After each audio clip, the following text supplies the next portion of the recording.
नाजिया बहुत खूबसूरत मानी जाती थी। उसके कोलीग्स उसकी कॉन्फिडेंस की, उसके स्टाइल की और उसके स्किन की तारीफ करते थे। लेकिन कुछ वक्त से कुछ बदल गया था।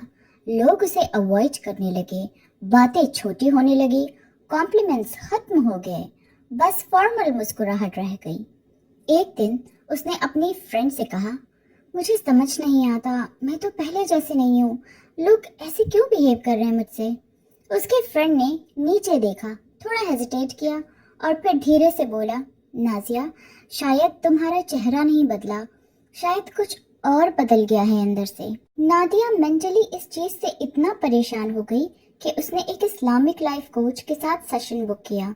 मीटिंग के दौरान बात करते हुए एंड में इस्लामिक लाइफ कोच ने नादिया को एक वीक का टाइम दिया कि इस वीक में अपने साथ रोजाना अकेले एक नोटबुक और पेन लेकर बैठो और इस बारे में सोचो और लिखो और रिफ्लेक्ट करो कि तुम्हारी खूबसूरती अब तुम्हें और दूसरों को पहले जैसी क्यों नहीं लगती।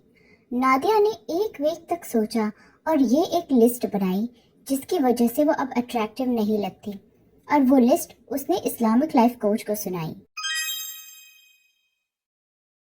हर सुबह नाजिया एक लंबी सांस के साथ दिन स्टार्ट करती और कहती, फिर से ट्रैफिक, अब लेट हो जाऊंगी तो फिर से मैनेजर की चिक चिक सुननी पड़ेगी, कुछ भी ठीक नहीं होता मेरे साथ। इस्लाम के हिसाब से बार बार शिकायत करना अल्लाह की ब्लेसिंग्स की नाशुक्री होती है, जिसे कुफ्र अल-निअमा कहते हैं।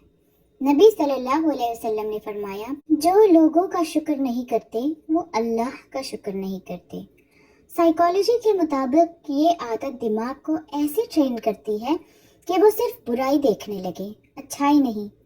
रूहानी तौर पर ये आदत दिल को उदास और डार्क बना देती है, जिससे नेमतें भी बोझ लगने लगती हैं। कुछ वक्त बाद नाजिया की एनर्जी हैवी होने लगी, उसका चेहरा डल, उसकी आवाज तेज और लोग उसके चिड़चिड़ेपन की वजह से दूर होने लगे। तब उसे समझ आया कि असल चमक मेकअप से नहीं, शुक्र से आती है। नाजिया को फोमो यानी फियर ऑफ मिसिंग आउट था, यानी उसे लगता था कि मुझे सब कुछ पता होना चाहिए। वो लोगों के सीक्रेट्स पता करती लेकिन उसे अपने अंदर न रख पाती। एक दिन एक कोवर्कर ने उसका सामना किया और उससे कहा, मैंने तुम पर ट्रस्ट किया था नाजिया, ये बात कॉन्फिडेंशियल थी जो तुमने दूसरों को बता दी। जब नादिया ने रिफ्लेक्ट करते वक्त उस लम्हे के बारे में सोचा तो उसका दिल डूब गया। उसे कुरान की एक आयत याद आने लगी, जहाँ कुरान में अल्लाह ने सख्त मना किया है कि एक दूसरे की गीबत मत करो। क्या तुम्हें अपने मरे हुए भाई का गोश्त खाना पसंद होगा?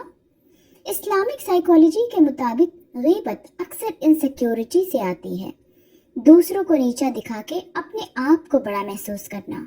हर बार जब वो किसी के बारे में बुरा बोलती, वो अपने ईगो को फीड करती, अपने रूह को नहीं। इंस्टाग्राम स्क्रॉल करते हुए नाजिया का दिल जलता था। उसके दोस्त की एंगेजमेंट हो गई और एक दोस्त ने गाड़ी ले ली। वो माशाल्लाह जरूर लिखती कमेंट में, लेकिन अंदर से महसूस करती कि मैं क्यों नहीं, मेरी एंगेजमेंट क्यों नहीं होती, मेरे पास गाड़ी क्यों नहीं है। नबी सल्लल्लाहु अलैहि वसल्लम ने फरमाया कि हसद से बचो, क्योंकि ये अच्छे अमाल को ऐसे खा जाता है जैसे आग लकड़ी को। साइकोलॉजी के मुताबिक हसद इंसान के सेल्फ इमेज को खराब कर देता है। बंदा अपनी वैल्यू दूसरों के सक्सेस से मेजर करने लगता है। रूहानी तौर पर ये अल्लाह की तकदीर यानी कदर पर शक करने लगता है। फिर इस्लामिक लाइफ कोच ने नाजिया को एक एक्टिविटी करने को दी। उन्होंने कहा कि जिस भी इंसान से तुम्हें जलन हो उसके लिए दुआ करना शुरू कर दो। धीरे धीरे नाजिया का दिल नर्म होने लगा और उसकी आंखों की चमक वापस आ गई। नाजिया सोचने लगी कि वो सबसे बेहतर है, ज्यादा स्टाइलिश, ज्यादा एजुकेटेड और ज्यादा रिफाइंड। लेकिन घमंड एक खामोश जहर है। नबी सल्लल्लाहु अलैहि वसल्लम ने फरमाया कि जिसके दिल में रेशे बराबर भी घमंड हो वो जन्नत में नहीं जाएगा। इस्लामिक साइकोलॉजी के मुताबिक घमंड एक ईगो इन्फ्लेशन है। बंदा समझता है कि उसे किसी की जरूरत नहीं। ये आदत इंसान को अपनी खामियां देखने से रोकती हैं और उसे ہیوملٹی یعنی عاجزی سے دور کر دیتی ہیں۔ نازیہ نے ریفلیکٹ کیا کہ لوگ اس کے اندر یہ گھمنڈ محسوس کرنے لگے تھے۔ اس نے سمجھا کہ لوگ جیلس ہیں، لیکن اصل میں تو وہ اس کے اس ایگو سے دور بھاگتے تھے۔ جب کام زیادہ ہو گیا تو نازیہ نے نماز اسکپ کرنا شروع کر دی۔ وہ کہتی کہ بعد میں پڑھ لوں گی، اور بعد میں کبھی آتا ہی نہیں۔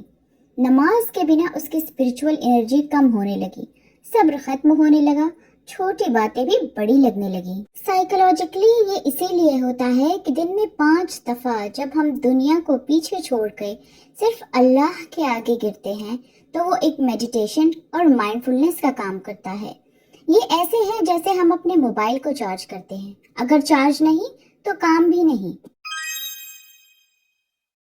اپنے ان چیزوں پر ریفلیکٹ کرنے کے بعد اور اسلامک لائف کوچ کی مدد لینے کے بعد کچھ مہینوں میں نازیہ نے اپنے ہیبٹس بدلنا شروع کیے۔ اس نے گریٹیٹیوڈ جرنلنگ لکھنا شروع کر دیا، یعنی اپنی نعمتوں کو ہر دن لکھنا شروع کر دیا۔ اپنی زبان کو سنبھالنے لگی، دوسروں کی خوشی میں اصل میں خوشی ہونے لگی۔ اپنے آپ کو عاجز بنایا، ہمبل بنایا، اور نماز واپس شروع کر دی۔ لوگ پھر سے اسے نوٹس کرنے لگے، لیکن اس دفعہ اس کے لکس کے لیے نہیں بلکہ اس کی پرسنالٹی کے لیے۔ ایک کوورکر نے کہا، نازیہ تم بہت گلو کر رہی ہو آج کل، کون سا اسکن کیئر یوز کر رہی ہو؟ تو وہ مسکرائی اور بولی، اس اسکن کیئر کا نام ہے شکر، صبر اور نماز۔